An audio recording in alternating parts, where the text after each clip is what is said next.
Fraternity Incorporated. Tonight, as part of our virtual fireside chat series, we bring you Real Talk, Brothers from Mothers. In partnership with the Community Health Center of Richmond Incorporated and the New York City Department of Health and Mental Hygiene, we bring you an engaging conversation with the sole purpose to increase breastfeeding education and awareness. As Kappa men, we strongly believe in the importance of supporting and growing healthy families. Breastfeeding rates have increased over the past 20 years, with more than 85% of New York infants initiating breastfeeding.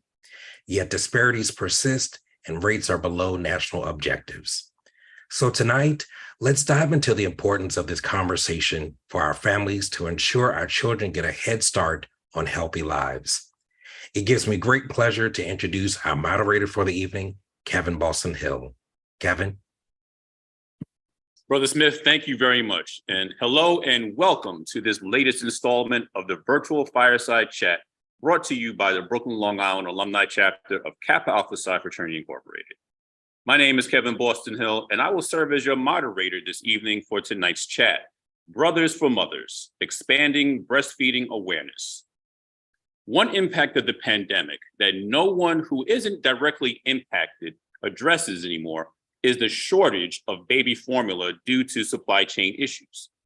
Add to that the constant news reports of formula being recalled and concerns over providing needed food for their infants increased dramatically, not to mention the increased expense. One solution to this is breastfeeding. However, here is the problem. According to the CDC, only 1 in 4 infants is exclusively breastfed and as recommended by the time they are 6 months old.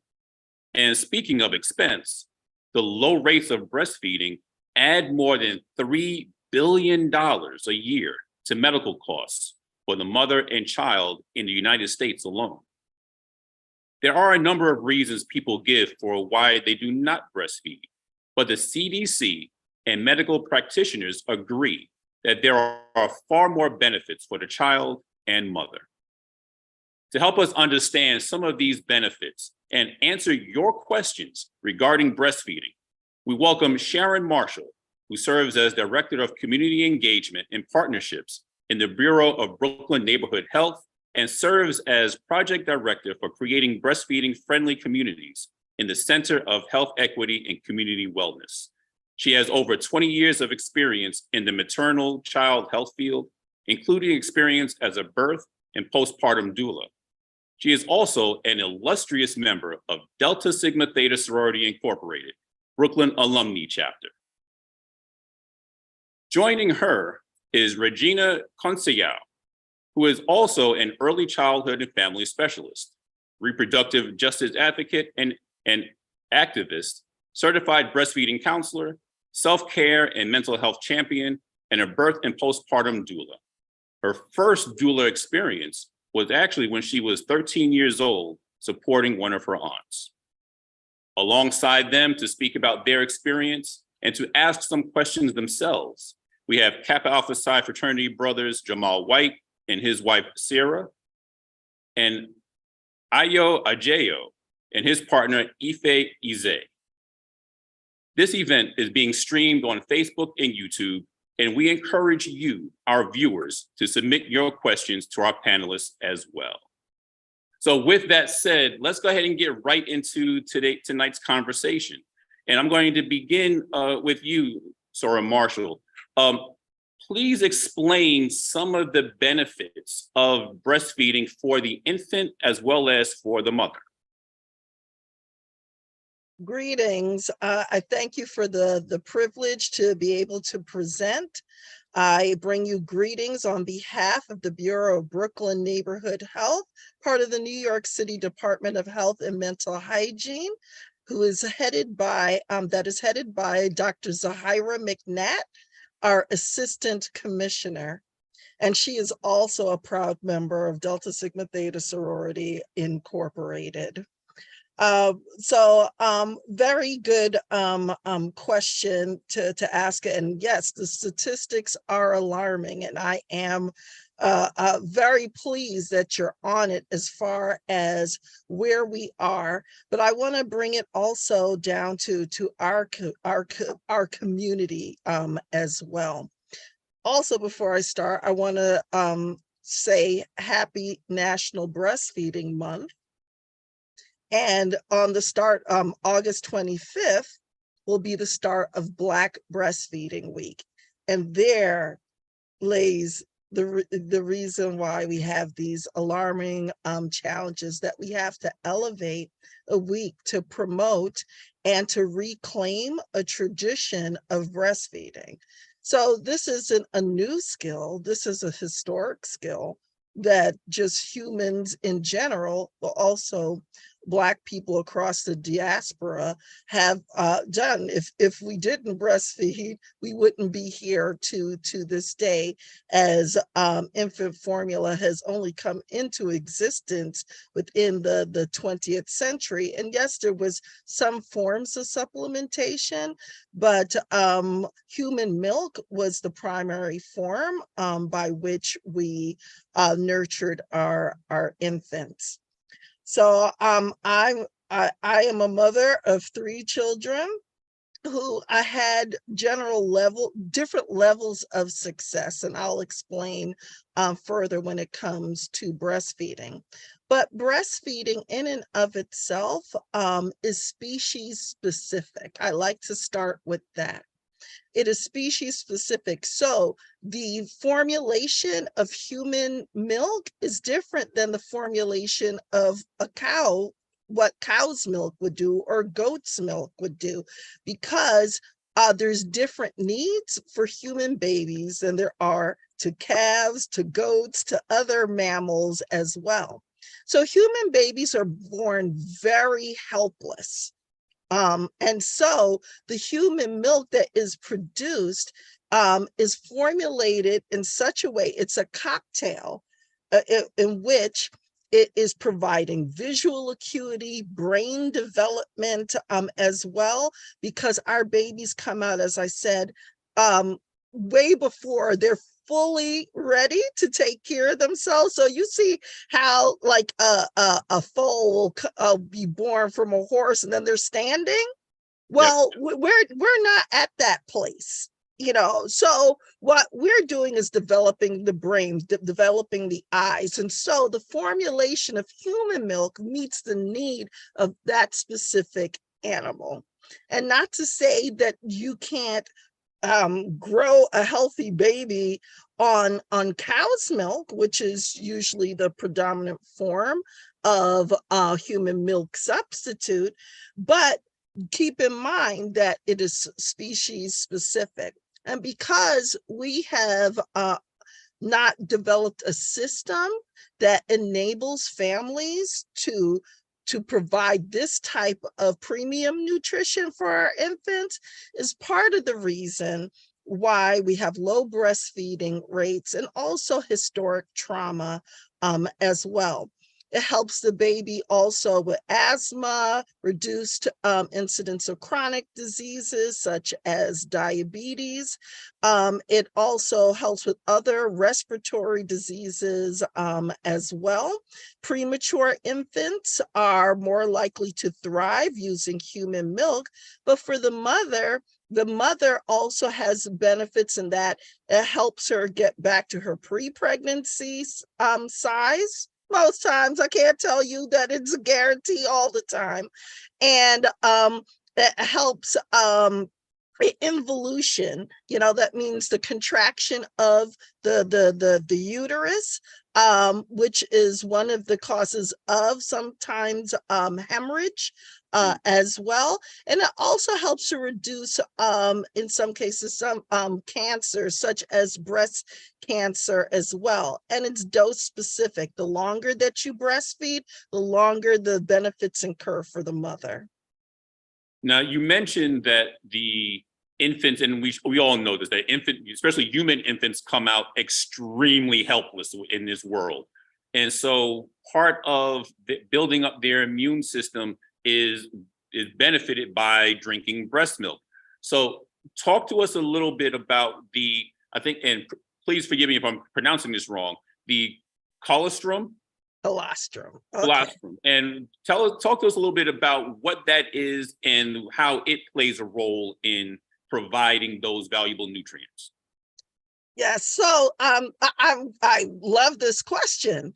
So when human milk is like the baby's first immunization, first inoculation. So any illness that mother has made, that the breastfeeding person has made, the antibodies are there within the breast milk. So it is the first inoculation, the first immunization. And because babies are born with a immature immunization, immune system, the human milk from their moms helps to protect them as well. So a lot of times we may say, I don't want visitors to come to the house. And although I agree not to have too many visitors at the house once a baby is born, they say, I want to wait until the baby has their first immunizations. But long before then, especially if you are exclusively breastfeeding, the mom is providing that type of immunity, and that immunity lasts at minimum 6 months, but there's still a benefit. Now, colostrum is like a liquid gold in of itself, and that also is like filled with antibodies as well. It also helps to coat the digestive tract. It helps to prepare for what you would call the mature milk, the milk that we recognize as milk. And so when you provide the baby that colostrum and that inner coating of their digestive tract, it helps to fortify them and protect them against some allergies as well. And so in some cultures, they may get rid of the colostrum thinking that it's not good milk, but it is great. And you only need a little bit, because a baby doesn't have a lot of nutritional requirements when they're first born. Their stomach is the size of a cherry. So when you see the infant bottles being passed around with about 4 ounces of milk in the hospital, maybe a little smaller now, we're already starting off overfeeding babies. And Wow.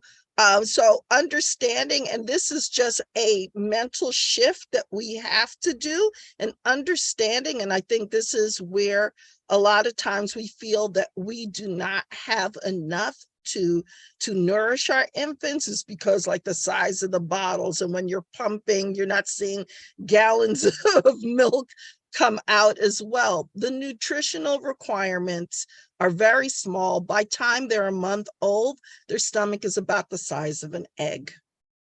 Wow. That's something that I'm sure a lot of people don't really pay too much attention to, as far as the size of the infant stomach, and that we may actually be contributing to childhood obesity at the infant rate, because we're overfeeding them, thinking that they need all of that, and not realizing just how small their stomachs actually are to store all that food that we're giving them. Mm-hmm. And I do want to raise the kind of socio-political racial lens to this as well. So because we're concerned, especially as Black and Brown people, because our parenting is policed far more. We have far more children in protective services as well. And so for some parents, they may be afraid to take those sorts of risks, especially when they're not understanding what the nutritional requirements are. And even medical professionals within the hospitals and other institutions are not fully educated on that. So for some, they may not feel like they have all that it takes to nourish and nurture their child, but nor do they want to get in trouble for underfeeding, for failure to thrive. So they may feel like, okay, I'm breastfeeding, but let me top off as well, because the stakes are high for me. If I do something wrong with my child, I'm more likely to be reported or looked at as a bad parent, even though I may, I'm educated and all of that. As I shared before, our parenting is policed far, far more. Well, thank you for that. And at this point, I want to bring in our families who are on the line as well, and to get their experiences, and maybe to even ask you a couple of questions themselves. So I'm going to start with Brother White and your wife. Can you please talk a little bit about your experience? I think I understand you're actually expecting your second child now in just a few days, actually. And so please Yes. talk about your experience as a new family, and what you're thinking about going forward, as well as your experiences with breastfeeding, because I'm sure that Sarah, that you are breastfeeding exclusively, and if not, please explain what that process is like as well. Sure. Thank you for having us. So I actually have two older children that I breastfed as well. So I breastfed them each 2 years each. And I had the opportunity to work under WIC when I lived in California. So I have an extensive amount of experience myself, as well as helping other mothers.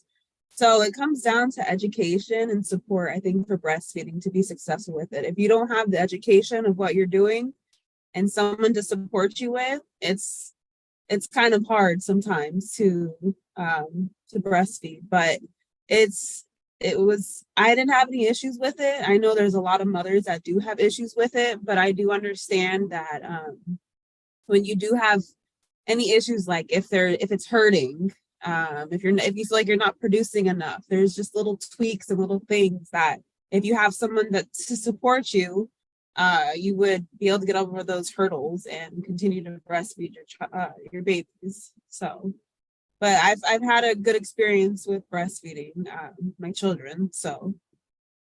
Okay. So and I guess I assume that you plan on breastfeeding you're expecting your newborn is about to come out too. Yes, I'm going to be breastfeeding as well. With our baby, she was premature as well, so I had to supplement with formula in the very beginning, which was so hard for me because I'm like, I don't want any formula for the baby, but we just had to do it while she was in the NICU. And then as soon as she came out of the NICU, I was 100% breastfeeding. And just because of how it helps, like Ms. Sharon was saying, that it helps your body get back to normal. It has so many benefits for the mother as well as for the baby. So it benefits both. It's very good for both to have the breastfeeding. And I'm a fan of her instead of she likes normally to do 2 years, but I try to get her to do 3 years because I understand the prevalence of it from an inspirational person of myself, Mr. Michael Jordan himself. He was breastfed for 3 years, and you see his greatness. So I just try to push her to do 3 years. Mm-hmm. Okay, I see that. And I want to also bring in Ife Ize to talk about your experience as well, and if you have any particular questions or concerns that you would like to share. Hello, everyone. So my experience with breastfeeding, I've had my ups and downs. So initially, when I gave birth, my daughter, she was in the NICU for a week. So they were mainly feeding her formula. And as I was trying to accumulate my breast milk, I was getting kind of feeling bad about myself. I wasn't producing enough breast milk. But I've had a lactation specialist from WIC as well, who was always encouraging me to pump as often as I can and just keep going, and I'll see more, which I kept doing. So yeah, my baby, she wasn't exclusively breastfed, but I was doing formula and breast milk. I was doing mainly breast milk at first. but then also had to go back to work, so I wasn't able to really like breastfeed as much as I wanted to. But I am still like breastfeeding her, and I do want to continue as much as I can. I know of the benefits as well. And yeah, breastfeeding is definitely it is hard. It's very draining, I can say, because it's like on demand kind of. And especially because as Brother Jamal's White's wife said that like it's it's tough, and if you don't have that support around you, it's definitely harder. And I really haven't had much support when it comes to breastfeeding. I've just like had people tell me like, oh, just pump or breastfeed like as much as you can every hour or so, but I haven't really had like any information regarding like, you know, certain tweaks I can do. So that led me to like me doing my own research and stuff like that, like taking breastfeeding supplements, drinking more like coconut milk water, all that stuff. But it definitely is like a learn as you go type of thing, because everyone's experience is different.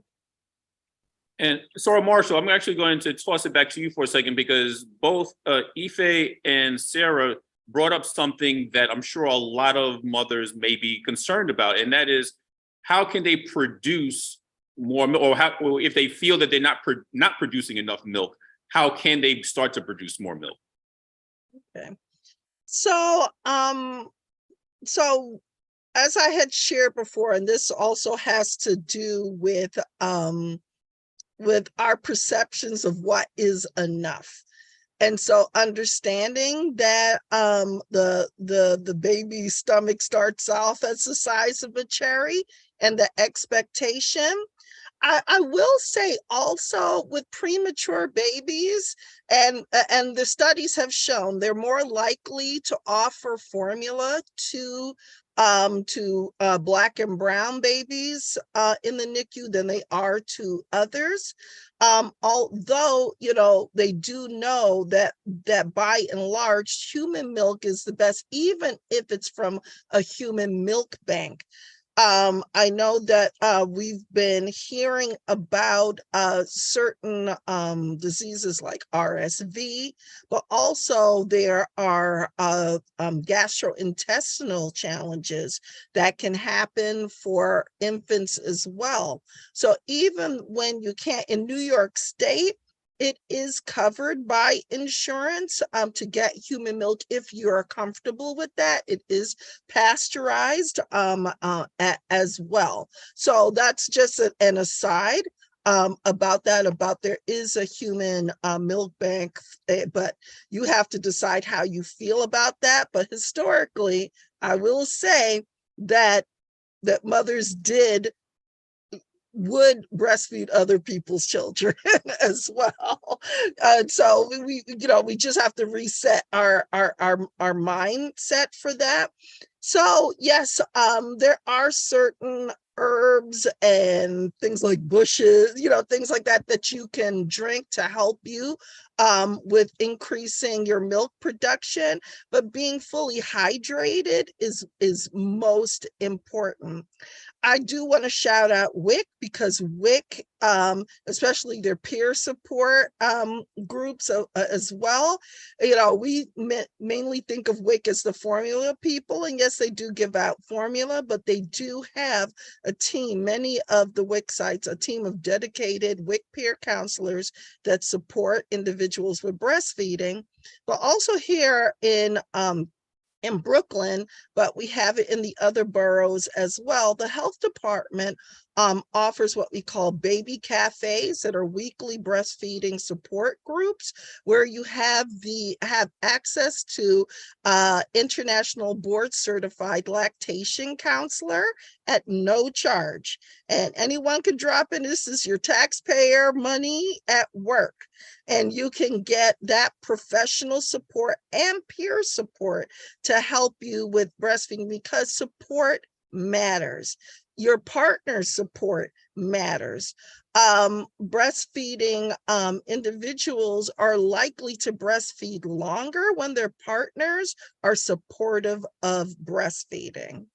And so, but as I would say, staying hydrated, water, all of that is usually the best. And as I said, biofeedback, breastfeeding, it sends messages to your brain to produce more.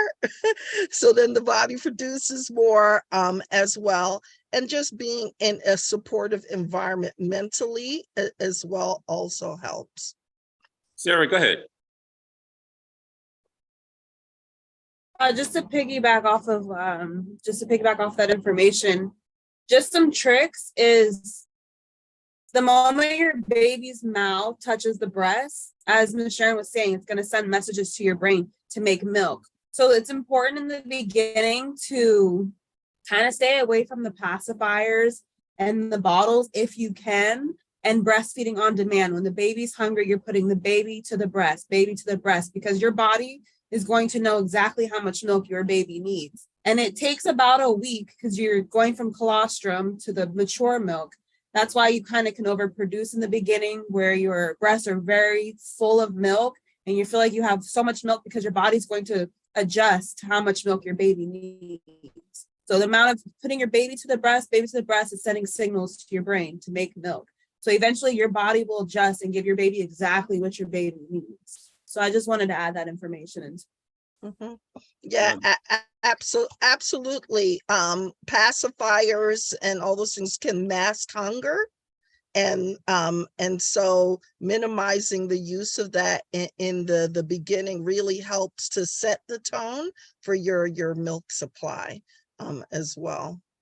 And also with the latch, yes. A baby's latch can kind of get messed up sometimes. Mm-hmm. Not always. If you're giving a different nipple, a different pacifier, yes. They're still learning how to adjust the nipple.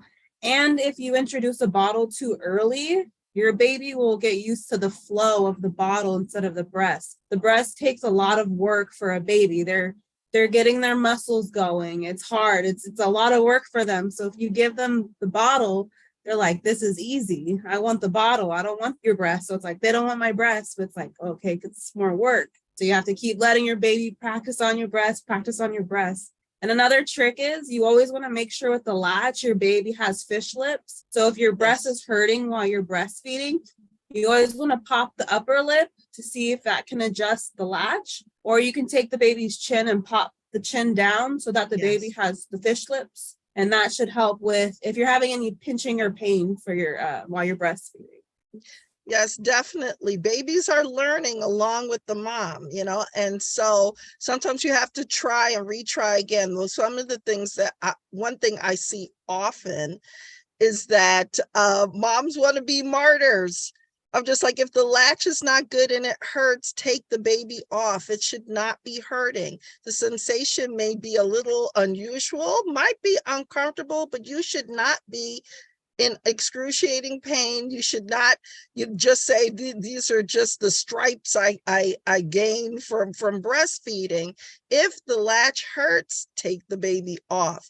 The baby's mouth is bigger than it looks. Yes, they're cute looking little mouths, but they can open really wide. And until you see a wide mouth, they kind of like, their mouth just kind of like, yeah. That's when you put the baby on. And if the baby's off, because the more you take the baby off and reestablish them, they're learning, I will only get milk. I will only get my food if my mouth is in a certain way. So don't think that you're punishing your baby. You're teaching your baby what is the best way to get to the good stuff, Now, we do have a couple of questions from the internet, and I do encourage all of our viewers to send those questions in. One question is, how long can a mother keep her milk up? And I'm going to assume by that question she means just how long they can produce milk even after you wean the baby off. Oh, okay. Well, I want to share with you, although it seems to be diminishing, unfortunately, because many countries are taking on Western habits, or what they believe is the sophistication, the perceptions of Western sophistication. But the world average for breastfeeding is about 4 years old. as long as you are emptying your breasts, and feeding, and the baby doesn't necessarily have to be at your breast, you could continue breastfeeding. I know people, their child, believe it or not, and it may be appalling to you, is 7 years old. So it's as long as you could continue. I know I've nursed my children, until they were 2. And it took a while for the milk to dry up for me. So I was approaching it, going into like the 3rd year before, I really had no milk at all. And there's always a benefit for a 3-year-old, because sometimes people say after the 6 months there's no benefit. There is absolutely benefit to breastfeeding, and not just emotional as well. And babies that are nursing at the breast have great teeth alignment and jaw development as well. And there's another question. It probably speaks more to the psychological aspect of breastfeeding. Whether one mother asks, is it true that when a mother is breastfeeding, that even hearing a crying baby that is not her own will cause her to lactate? Yes, it can, but definitely when you hear your baby, it can definitely happen. Yes, which is kind of cool from my perspective. Yes, it's not. It could happen at the wrong time, but yes, but that just shows how amazing we are as humans. Sarah, go ahead. Yes, that definitely, yes, that can happen. You can hear a baby at the grocery store and let down a milk coming out. It's like your body wants to breastfeed any baby that hears that's crying around you. So yes, definitely. Yeah, that's also happened to me before too. Yeah, so you just have to have the pads on, just in case for that. But the longer you breastfeed also, your how the supply, it kind of starts figuring out the pattern as well for your baby. And so in the beginning, the baby is very attached to you. You're in this symbiotic relationship. It's an extension of being in the womb, and so feeding on demand, it may feel like the baby's attached to you all the time. But what is the nursing experience when your baby is small is different from when your baby's 6 months old or a toddler or whatever. So I was back at work, and, sometimes just sitting down, and nursing made me stop, my daughter would jump on my lap, we nurse, and it would just kind of help me woosah, decompress, focus, and then I'll get up and start preparing dinner or things like that, as well. But it's a different experience throughout. So even those that have much older children and they're nursing, it's not the same as when you're nursing an infant.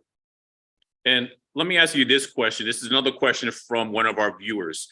When mothers pump and store milk, now because that milk isn't pasteurized, how long can breast milk actually stay fresh before it's non-viable? So milk that you just pump can stay on the counter unrefrigerated for at least 8 hours. I'll get the specifics for you as well. Depending on where you store frozen milk, which is usually in the back of the freezer, it can last for up to a year. So it depends on where you're storing, and your human milk does not have to be pasteurized for your baby, because it's made specifically for your baby. And That's and also fun fact as well. If that baby, because of the biofeedback and the saliva, your body is all working to figure out what that baby needs at a certain time. So even the breast milk formulation changes if the baby needs more of something or not, or, oh, seems like they're getting a cold. Okay, let me see what I do now. How do I mix up this human milk formulation now, cocktail now? And excuse me, and I want to bring in our two mothers for a moment and with this question, and because I think you alluded to it a little bit earlier, and that is when you, or have you experienced soreness from breastfeeding? And two, what have you, and more importantly, your partner done to help that? I can speak on that. You definitely can get soreness sometimes, or a little bit of a chapped feeling to your breast. You can actually use your breast milk to help soothe and moisturize around that area. Or you can they have balms or whatnot to put on. But yeah, it's you're having somebody feed on you, on your body, that you're not normally used to. So, you can get chappedness or dryness, or when your baby starts to get teeth, if their latch isn't correct, or if they might be rubbing their teeth, that could cause a little bit of irritation as well. But again, with teeth, it shouldn't hurt when you're breastfeeding. So again, it's a latch fix. Yes. But yes, you can get a little bit of irritation. And since you did answer that, I'm going to ask Brother White, did you support Sarah in that process when she would experience soreness? What was your support system like?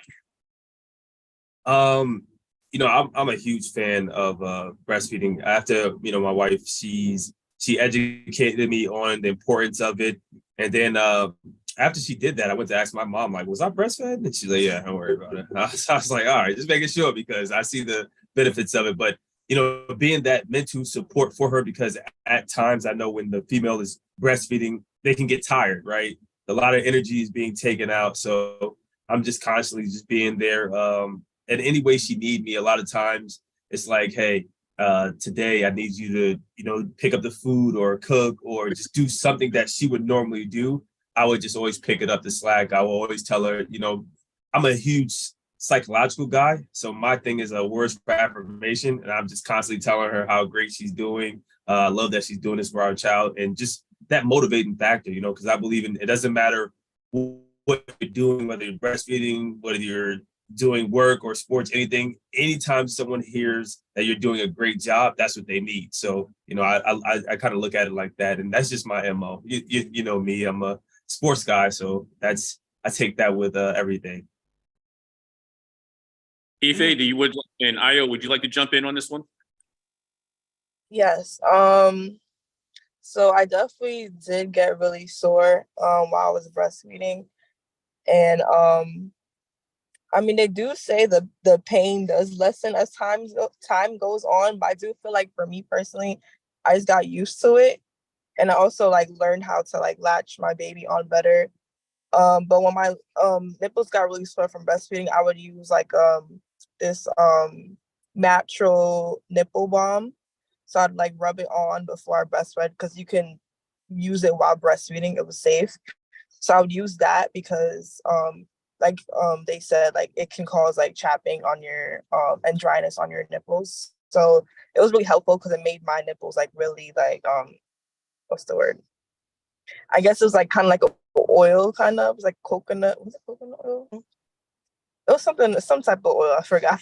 But it made my nipples more bearable for my baby to be able to breastfeed on it. And I did use breast milk as well. That does help.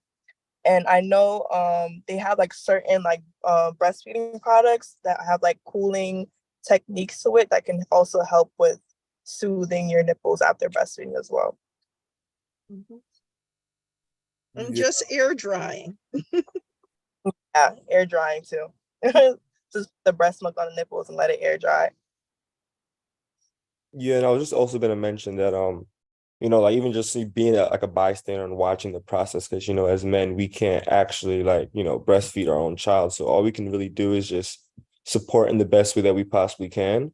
So even like just seeing it, seeing it happen like initially, that's something that, me imagining it as myself, like I'm like, this could possibly, really hurt, or this is something that could, cause a lot of pain to someone that's actually giving their child breast. So I know at that point, like, I'm just trying to emotionally try to understand what she's going through, and I guess the type of challenge that she has to undergo just by, taking the first steps of doing this. So, as men, the only thing that we could really do is just support as much as possible. I know that she was able to have like a breastfeeding pumping machine that kind of helped her pump a lot of I said blood, but milk too, which also kind of helped her like, get used to some parts of the pain and things that I need. So I would try to encourage those things, and just being someone that just always encouraged them to, continually try to breastfeed, even if times where she probably doesn't want to, or she doesn't feel like she needs to, just always just trying to be there to support and to just to let her know that it's something that's important. But we both have really done our research on that, so we do know the importance of it. So yes, I think that's really, as a man, from a man's perspective, that's how we can really be there to really help her and also help our child in that process.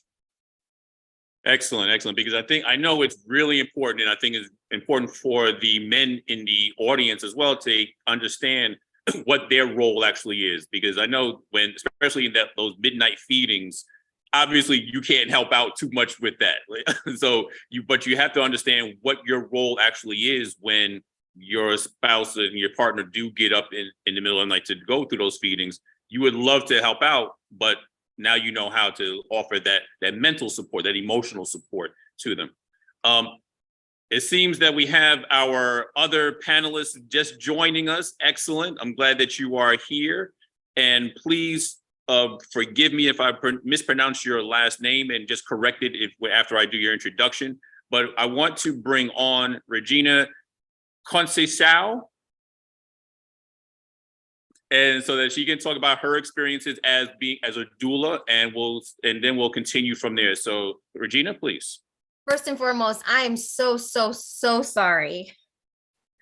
I thought I put this on my personal calendar, and clearly I didn't. So I apologize. Thank you so very much for inviting me. I'm so glad you're having this conversation, because it's so important to have this conversation. So yeah, my name is Regina Conceição. I've been a doula. Next year will be 20 years officially being trained. But I always like to tell people that I was a doula before I even knew. I was a doula at the age of 13. Postpartum. I come from a Cape Verdean family, and so postpartum is very important. Being with pregnant women, people, is like extremely important in our culture. And so grandmothers and aunts and sisters, neighbors are always supporting the person, the family, right? And so I was trained to be a postpartum doula at the turned their age of 13. And that's when I really learned about the value of really takes a village to raise a child. And so, yeah, that's been my experience. And I'm also a director of the By My Side Birth Support Program. It's a doula program that I and 3 other people, colleagues, helped start back in 2010. Yeah, I've been doing this work for a really long time, and it's my passion. And I'm just really happy. I'm really grateful to be able to be on this platform and share what I know, and also sharing it with my wonderful colleague Sharon, who held it down for me. And before we actually do move on with our questioning, because I do see a couple of the questions from our audience, just explain or define for the benefit of those who may not know, what is a doula and what is the importance of a doula? Yeah, so a doula is a non-medical professional, right? So doulas are really trained in the the pregnancy process, and also in the labor and delivery, and also in the postpartum period. So doulas or birth workers, our job is to really bring the information to the expectant folks so that they have the information so that they're able to make true informed decisions, right? Because as we see now, you know, I just know, like, with my friends, they just go to their GYN and they just think that that's who they have to go to, but they don't know that they could see midwives. They don't know that they could have a home birth. They could have a birth center birth, you know what I mean? And so that's our job. My job is to really give the information so that you can make your true informed decision. Like, it's not, and I always tell clients, it's not my birth, it's your birth. So whatever you want, I want to support you in this process. And so, yeah, we just really just empower families to really think about how they want their birth to be, their experience to be, and then also looking at who their provider is, where they're giving birth. Just like how we research for cars and electronics, like, we should be doing that for birth. Like, it's like, I cannot stress that enough. We really should be doing some serious background checks on our providers, on our hospitals, because once you do those checks, you're going to be like, what? Like, oh my God, I did not know that they had such a high cesarean section. And so, and a lot of times too, you may be with a provider for a really long time and you think they're amazing, but then what we've found is that clients, after they get pregnant and then they have their birth experience, they're like, oh my God, that was awful. So it's really important that when you're pregnant, that you're really asking those important questions to your providers, like, what are your views about unmedicated birth, if that's what you want, right? If that's what you want. Or, I would like my epidural the moment I walk in. How do you feel about that, right? You really want them to honor your wishes, right? Like, it's not them who are pregnant. You're the one who is pregnant. You're the one who's having this baby. So you really want a provider that's really going to be listening to you and what you want. So yeah, I could talk for days. That's quite all right. And Aoife, I'm going to get may I add? I'll get to your question in 1 second, but I want to, Sharon and Regina, let me add, because Regina, you just brought up a point that struck a chord with me, a positive chord.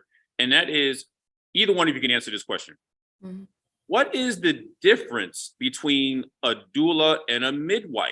Yeah. Because I tend to use those terms almost interchangeably, but obviously that they're not, they're completely different roles. So what is the difference?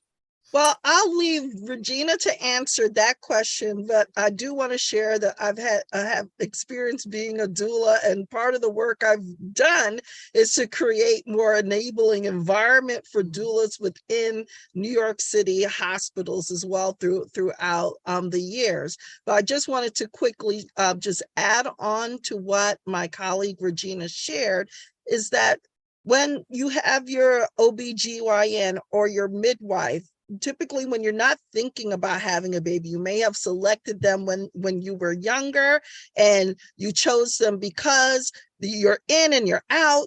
You know, just like, it's business, I'm getting my annual and all of that may not be the person that's best suited for you when you become pregnant.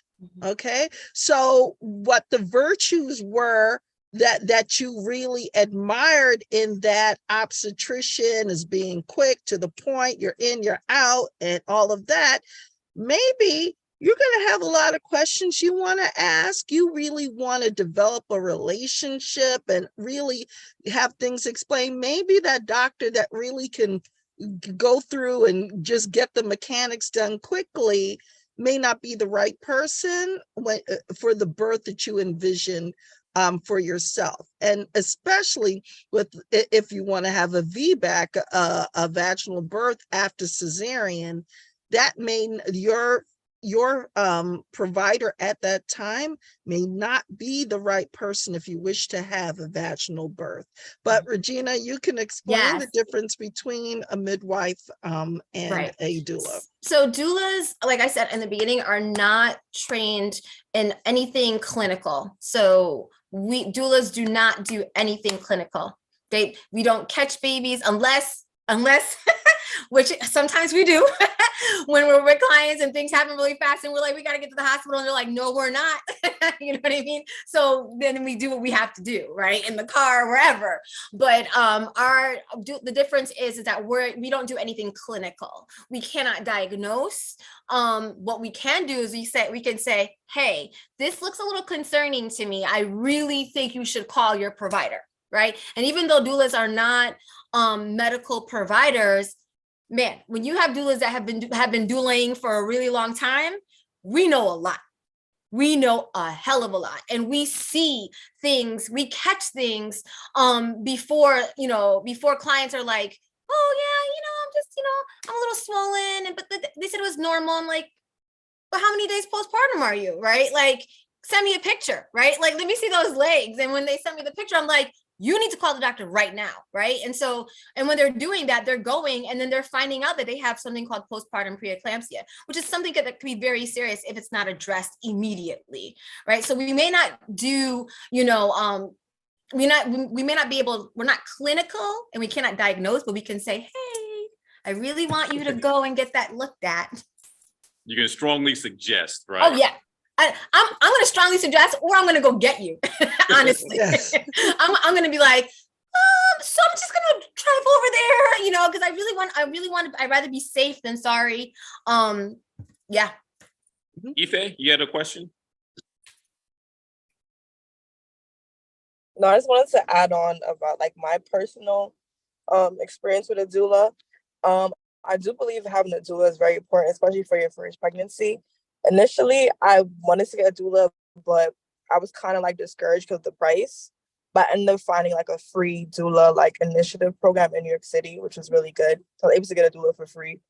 So yeah, I feel like a doula is very important, or midwife, because there's a lot of information that pregnant women don't know when it comes to pregnancy or dealing with professionals in the hospital.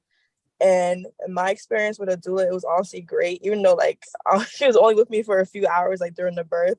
But before that, my OB/GYN, he was a male. So when I was getting closer to my birth, my blood pressure was getting really high, and then he was trying to like basically just trying to get me induced and have my baby come before the due date. But I didn't feel okay with that, and he knew that. And I called my doula, and she told me like it's gonna be okay. I should just watch my blood pressure at home and just keep checking it day by day. So I ended up doing that. My blood pressure was normal. So I feel like if she wasn't there to let me know that like it'll be okay and like my blood pressure just needs to be checked at home, then I probably would have got induced and then would have gotten a C-section, which I did not want, and which my OB/GYN knew, but he didn't. Some of them, they just don't really care. So I feel like, again, a doula or a midwife is very important because they really are that extra support that can really help you with the whole pregnancy and delivery process, and even after with postpartum as well. Yeah, I also am in full support for doulas as well. I know when Ify was giving birth to our child, she was telling me she was kind of educating me on what a doula was and how important it was to have one. I didn't actually meet the doula because I know they had met previously and have been speaking before her pregnancy, of course, but I formally met her the day that she was actually delivering. And while she was there, and even before she got there, even on the phone, she was providing us so much advice, support, knowledge on different things. Like, for example, the nurse that was initially taking care of her before she was actually going into labor was really kind of being, I don't want to say disrespectful, but she was being unfair to her and what Ify needed at that time, health-wise. And the doula kind of gave me a lot of confidence to speak up. And, me speaking up was actually able to get her a new nurse and to allow her to have the comfort and the health that she kind of deserved at that point in time. So, and it also was really powerful to me that the doula was also a Black woman as well. I think that's something that's really important, that, Black women can actually have a community to educate each other on topics like this, because we do have the situation where there is a lot of Black women in the world that don't have access or don't think they have access to these resources. And it could also have long-term effects on their life as mothers, on their child's lives, et cetera, et cetera. But I do appreciate the fact that this is out there and the work that you guys do is phenomenal. So I really appreciate that. Thank you.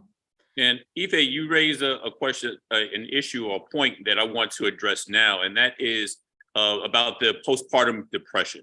And anybody can answer this question, does breastfeeding actually help with that postpartum depression? And because our hormones kind of regulated through that process? Yes. Oh, No, go ahead, Ife, if you want to respond. go ahead, You please. could share your experience. personally, well, I honestly don't really know if I experienced postpartum depression, but I feel like breastfeeding kind of did help, because in the back of my mind, even though it was like a little painful breastfeeding, I just knew like I'm helping my baby out. So I feel like that was like a positive motivation for me and like kept my spirits up, even though breastfeeding is really draining and it's like it's on demand. I've always had that positive like insight in my head that I'm helping my baby long term. So I do feel like it does play a role positively in helping with postpartum depression. Yes, and as you shared and my colleague Regina shared, it can, but it's an intersection of a lot of experiences that you're having at that time as well. It's whether or not you had the birth you desired. It's whether or not you had have support or not. It's the newness of being a parent as well. Sometimes babies are born and you look at your child and you really don't fall in love immediately. And that's okay. You may, theoretically, love your child, but those warm fuzzies do not always happen immediately. It may take a longer time. There is a spectrum. So when you do breastfeed, there is what we call oxytocin, the love hormone, and other hormones as well that help to relax you and kind of woosah, just like how I shared about having that time after work and sitting down and nursing my baby just kind of really helped me decompress after a long day and put you kind of in a chill mood. But it's not the same for all people, and that's why I commend all of you gentlemen for supporting your partner, because that's one of the most important things as well. And then some birthing people may experience postpartum depression even with the most ideal of circumstances because of hormonal shifts or other things as well. So it's understanding that because sometimes I know I have a Caribbean background. Why you sad for? You had a healthy baby, and all those things they may not understand, where you're coming from. But also a doula can even help with that because they may not listen to you. I know my mother wouldn't listen to me, but if the doula shared, this really, is a thing, and what the family could do to support as well. And Ife, as I shared, again, because I know that your breastfeeding start wasn't the most ideal. I want you to really commend yourself and pat yourself, on the back for what you did do. It may not have been what you had planned to do, but you are still nurturing your baby. You are a rock star, okay? And so I want you to feel good about your birth experience and your feeding experience, because your story is your story, and I want you to really hold your head up high. And that's partly why some birthing people don't feel good, because they had all these expectations, or the world put expectations on you. But I want you to feel good about what you are doing for your baby. Yeah. Go ahead. I put in some resources as well as Sharon that I think would be very helpful, and please share, because Ife did say about doulas. I mean, the price ranges from no cost to several $1,000s, right? And so we want I firmly believe that every pregnant individual who wants a doula should be able to get one regardless of their economic situation, right? And so, and thankfully now, if you're in New York City, there's a citywide doula initiative. And so you just have to meet certain requirements. But if you know of anyone who is expecting, who lives in New York City, who are under, it's called the Tree Neighborhoods, or Task Force for Racial Inclusion and Equity, right, Sharon? Right. Yes. And so some zip codes, and they might be eligible for some no-cost doula services. The other thing is too, is I put in another resource, which is Choices in Childbirth. It's a really good resource. They're broken down into chapters, and it really guides, expectant person really to like do some homework, right? Like really, there's some questions to ask there. There's videos in there. There's providers. You'll get to see videos on doulas and midwives, some clients postpartum. It's a really good resource. I always like to give folks homework. Just to kind of get a sense of where you are, right? Because sometimes people don't know where they are, right? And so they don't know, and so once they see it, they're like, oh no, I actually, I'm all for the hospital. Like, this is not, I don't want, And some are like, no, I don't want to be in a hospital. I want to be in a birthing center, or I want a home birth, right? And so we could definitely connect, clients to midwives who do home births. Sharon had home births. Yes. And I will let all of our viewers know that we have shared all those resources that they were just referring to in links. We have shared them onto the Brooklyn Long Island Alumni Facebook page. So please feel free to visit that page and get those resources as well. But you did mention something about, we were getting on the topic of perception. Mm-hmm. And because there's a question that came from one of our viewers that asked, politically, how do mothers adjust to the Western views or beliefs on breastfeeding beyond infancy if it is important to breastfeed up to 3 or 4 years or even longer? So if they know that you want to breastfeed a 6-year-old or whatever, how do they get there when Western views kind of wean the child off at between 2 and 3 years? Mm-hmm. And society sometimes doesn't even say 2 to 3 years. Like 6 but months. they say, they may think because we have this puritanical thing, but then over sexualize society as well. These past couple of weeks, I can't believe how many conversations I've been in on social media where I've had to explain that public breastfeeding is not a sexual act, right?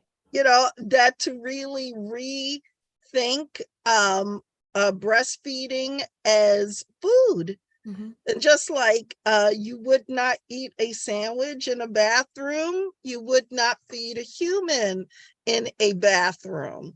Mm-hmm. And so it is the first food for a baby. So, so it is, how can a sexualized object, which, the breast, also be this tool to nurture, and how we can make society see it as not, mutually, exclusive. It is sexual and it is nurturing, and both are wonderful about being a human being. For many of my friends that have breastfed longer than what is socially acceptable, they kind of go into hiding, they kind of keep it as a secret, mm-hmm. As well. I know when I was nursing my daughter, my then husband at the time, his friends would be like, "You're going to still let her continue breastfeeding?" Like, let me. And I'm just like, well, number one, he didn't have a say, so this is what I'm doing. This is, and these are, and he's just like, okay, and so, so it is how we can, and this is where we need male support, mm-hmm. As well, to share those messages, and also creating environments that make a breastfeeding person comfortable nursing in public, having extended breastfeeding experience. It's also how you talk with your friends and dialogue and co-sign on it, and it takes all different types of men, because they might say for one man, he's a granola, one of them crunchy dudes, of course he'll support breastfeeding, and breastfeeding for longer.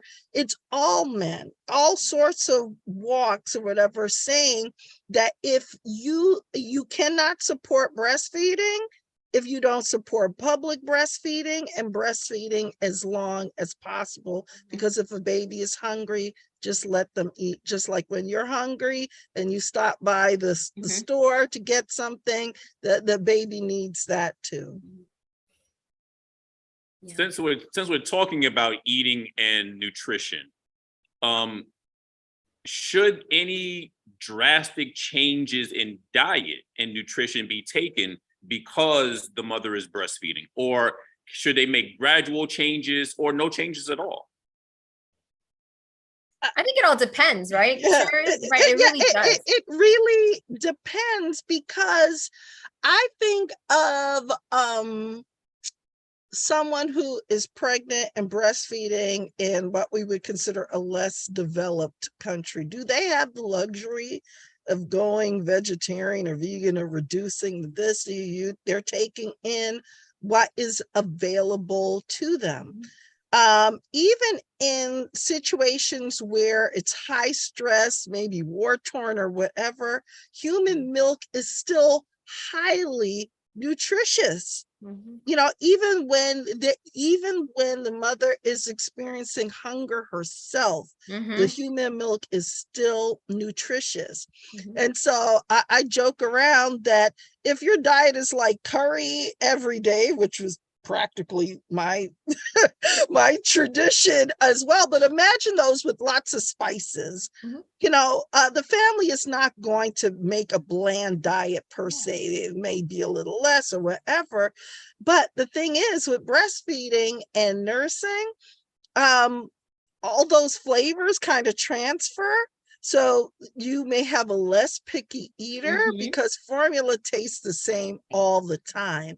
But human milk will change, based on what you're eating as well. So I would say, no, you do not need to have a diet that is bland and seasonless. We know we love our seasoning, So no, you can have that. It's on the rare occasion where a baby may have some challenges ingesting certain things, and you would work with preferably a board certified lactation counselor and a nutritionist, because important fact, physicians are not given the type of education around breastfeeding as we give them credit for. They have very minimal understanding of breastfeeding. So all they're giving you is just anecdotal information and not scientific information. Unless you have a pediatrician that Yes. took a course, that is a certified lactation counselor or a certified lactation consultant, right? Absolutely. Then you could, then I have confidence. But other than that, no, right? And just to add on to what Sharon says is that babies who are breastfed, their palate gets expanded because of the fact that you're eating you're eating different foods, right? And so their palates are getting used to different foods, right? And so as Sharon was saying, they're not eating the same thing. So your chances of getting a picky eater will be less, right? There was one more thing I was going to add on that I just completely slipped my mind. This picky eaters. I put in a link for Chocolate Milk Cafe, which is another organization that provides support for breastfeeding for us, by us. So I put that in there. And then Sharon also dropped in there the Brownsville Neighborhood Action Center, which has a lot of programming there as well. Because we really need to let families know that the support is there, right? The support is there. It's just having access to that support, right? And then also I'm just thinking about how to create more of a breastfeeding and friendly environment that we're in, right? So like looking into our churches, right? Like letting folks know like breastfeeding is acceptable, right? Like we're not going to send a mom to go into the other room like there should not be an issue with a mom feeding her baby in the sanctuary, right? Like this is what, right? So we really need to talk to our, our clergy men and women about like this. This is like, and I think that that's once we work there, I think it'll definitely and make it more acceptable. I put that in quotes. Yeah. Because yeah. Yeah, and so some of the work of the Breastfeeding Empowerment Zone was working with faith-based organizations. And so we worked and lifted up scripture from various religious texts, from the Quran to the Bible and other texts to that talked about breastfeeding as well. And one of the biggest challenges for parents is social isolation. So if they are connected to a church family, a religious family, and then because they've had a baby, they cannot connect because the way they feed their child does not fit in, that impacts their mental health and well-being. So we need to create a faith-based experience. And we would have every August during National Breastfeeding Month, have the pastors speak about the importance of breastfeeding and their endorsement of breastfeeding and encouraging families who are breastfeeding to still come to church. Now, I'm going to throw this question out to Brother White and Brother Ajeo. What kind of support do you think is necessary, aside from the emotional support that you're giving to your partners? What type of support is necessary for the men to, when they are approaching the childbirth, and not just around breastfeeding, but around just being there for your spouse, for your partner? If I could give or say one thing, I think it would be educational support. Because of course, like I said previously, we're not the ones that's actually going through the process of, breastfeeding and the very important things that mothers do in the early stages of a child's life. But what we can do is continue to educate ourselves, educate our families as well, so that she knows that she's giving, our daughter the right nutrients, or, practicing things the right way, or just providing the most accurate care for her, and even not just for her, but even our family as well, because our daughter is not just our daughter, but she's a daughter for all of our loved ones as well. So educating them on that process too, so that when our daughter does spend a weekend with a family or whatever it is, like they are also educated on the things that need to be done as well. Brother White, you want to co-sign on any of that? Absolutely. Just to, like you said, just to piggyback off of, the young Nuke, I would also agree. Also, it's just the education factor. It's so big, and not just educating ourselves, but educating our families. Like, we have mothers or other family members that's a little bit old school, so to say. So, when they see certain things, they might not agree to it. But as we're educated on the importance of breastfeeding, or the importance of just how things are done now, and the new information that, doctors and, midwives and doulas are putting out, we are educating ourselves in that, and just letting the family know, like, this is how it is now. This is what we follow. This is what we do. I think that is probably, the best thing that we can do, honestly, for ourselves and for our children. And also, I'm not too sure who mentioned this, but about it takes a community to raise a child. That's why I think it's so important to educate our family, because as AO said, when our children are with our parents or with our family members, they understand and they're on the same kind of page that the parents are on, because again, it does take that community to raise the child in all aspects, and feeding and what we do and what they do, etc. So I definitely can just second what Ao said. Yeah. Excellent. So in the time that we do have left, I want to kind of go around to each of you and get your final thoughts on the benefits of breastfeeding. And I guess I'll start off with, we'll do Ms. Marshall, Ms. Conceição, and then Ife and Sarah. So thank you for having me. So the benefits of breastfeeding. Breastfeeding provides nutritional value, it's species specific, all those things that I shared, but it's also for our people, it's self-determination as well. It is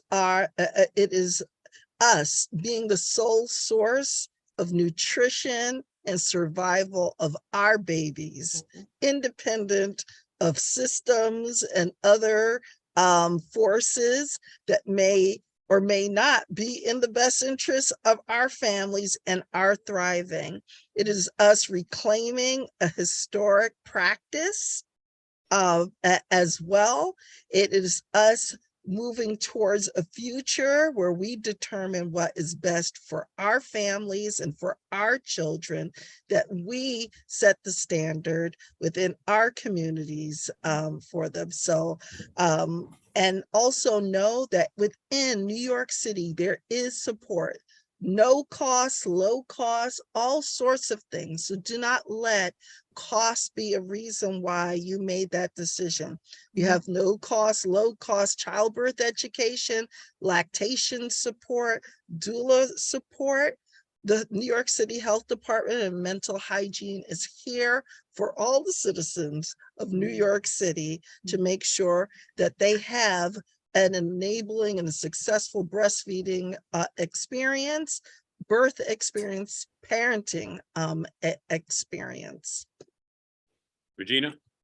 Yes, I say the benefits of breastfeeding are infant bonding, mother-child bonding, also with helping with depression too, right? It depends, you know, if it definitely could, that bonding could definitely help. But what we said before too, like if a mom had a very traumatic birth, or if they had a lot of challenges with like getting the baby to latch, like that could be very stressful and cause more stress, right? But the benefit is that like if you have like a good, you know, a wonderful birth experience, and then getting that baby to latch goes really well, and you have the support of everyone around you, like you are doing an amazing job, like we're here, let's give you some water, are you breastfeeding, here's some water, here's some juice, here's some, like we're gonna, you know, we have to support and uplift our mothers that are doing this job, right? And so, but also our fathers, right? And like saying, what do you need? Like, you look like you don't look like you're comfortable, right? Like you got to bring the baby to you, like watching those positions and making sure that, you know, you're not straining, all of those things. So I definitely think that breastfeeding, the benefits is that this bonding, you have healthier babies, for sure. I do know like one time, one of my friends, she was breastfeeding her daughter, and she was about 11 months old, and she got really sick and went to the ER, and they did not admit her because mom was breastfeeding. They were like, if you were not breastfeeding, we would have had to admit your baby. But because that was the only thing that she was able to stomach was her breast milk. She did not have to be admitted. And my friend was like so relieved that she was still breastfeeding her baby, right? So just those things like that make a huge difference, right? Some other benefits of breast, just healthier babies, healthier families, yeah, and bonding for me. Ife? Yeah, I feel like they really touched a lot of things when it comes to the benefits of breastfeeding. Breastfeeding definitely does help both mom and the baby. Like healthier baby. For the mom, you can shed your birth weight quicker, and you also benefit from it as well. And also, I feel like to add on to that, breastfeeding has like a ton of benefits. Like for example, like my daughter has eczema, so what can help her eczema is putting breast milk, giving her like breast milk baths, or creating breast milk soap, or even like putting breast milk on your nipples to help the soreness. It's just so many benefits of breast milk. Even I'm still learning about like more benefits as well. And I feel like even with breastfeeding in general, I'm still learning myself because this is my first child. So I am learning still as I go too. But I do feel like breastfeeding, as long as you can, is very important and very beneficial to both the mom and the child. Who would have thought that breast milk could have been this magical elixir? Wow. It is. But Sarah, I know you're going to say, well, they took all the great answers, but you seem to be such an expert in all of this. I'm sure there's something that you can add to this that we haven't heard just yet. I wanted to touch base on pumping. As you're home with your baby in the beginning, most moms do have to go back to work or school. Mm-hmm. And I think that it's really important to find your support system. Go be a part of a support group with other moms, understanding the different techniques and stuff for pumping, making sure you have a pump that you can travel with. And a trick is to pick a certain time to pump and stick to that time every day. Because sometimes if you do sporadical pumping, sometimes you may not get the same amount each time, but if you stick to the same time every day pumping, you'll get that supply going for yourself, for your baby when you go back to work or school. And again, just finding that support system, I think, is very important, very critical, especially going past those 6 months and so forth and so on. And yeah, I'm pro breastfeeder. I think everyone should breastfeed if they can. And yeah, I'm trying to get her back into the, when she dropped the baby, I'm going to be reaching out to Miss Regina and Miss Sharon, like, hey, listen, it's a perfect woman to have on your team. Do you have a doula? Do you all have a doula? Hey, I don't have a doula at this time. But maybe when she's dropped the baby, she can become a doula, right? And she can help. That's what I'm trying to get her. That happens a lot. We have a lot of clients that have had their babies and had wonderful experiences or bad experiences. And they're like, no, I'm not gonna, I want to help others have better birth experiences for sure. Yeah. She has a plethora of experience. I know I said that was going to be the final comments, but we do have one last question. I think it's a really important point that we need to hear from one of our viewers. And that is, if a mother has medical issues or is on medication, can the illness be passed into the child or the medication be passed through the breast milk? And is that harmful? Some medications are contraindicated and some are not. And that is a conversation that you have with your provider. Not all medications prevent you from nursing your baby. So any provider worth their salt, there are oh gosh, why am I forgetting the name now? But there's an actual book that helps you. Also LactMed as well. They could go on LactMed as well to find out whether or not what they are prescribing is contraindicated for that. So just like some moms may say, I have a cold, I can't breastfeed, or I have this, please continue breastfeeding. The baby needs you to breastfeed more than ever, even when you have a cold. So yes, there are some medications, but not all medications are bad. And then another quick story too, is that one mom shared with me, one of my girlfriends, one of my sorors had shared, I think I'm going to end my breastfeeding experience because, I was on blood pressure medication, during that time, and I have been off of it because I've been nursing and all of that, and I'm concerned and I want to get back on it. So I asked them, well, how has your blood pressure been since you've been breastfeeding? They said, believe it or not, my blood pressure has been pretty great. I said, you want to know why? Because you're breastfeeding. And so breastfeeding also helps with cardiovascular health. And so as I shared it from the very beginning, that breastfeeding and the act of breastfeeding is dose specific as well. The longer you do those things, the more it has an impact on your health as a person. And so it's us better understanding how breastfeeding, the act of breastfeeding, and how human milk in and of itself, benefits both mother and child. Wow, thank you all. And unfortunately, that's all the time that we do have for this evening. I would certainly like to thank all of our panelists. Sharon Marshall, Director of Community Engagement and Partnerships with the Bureau of Brooklyn Neighborhood Health. Regina Conceição, Doula and Early Childhood and Family Specialist. And special thanks to Kappa Brothers and their partners, Jamal and Sarah Joy White, and Ayo Ajay and Ife Ize.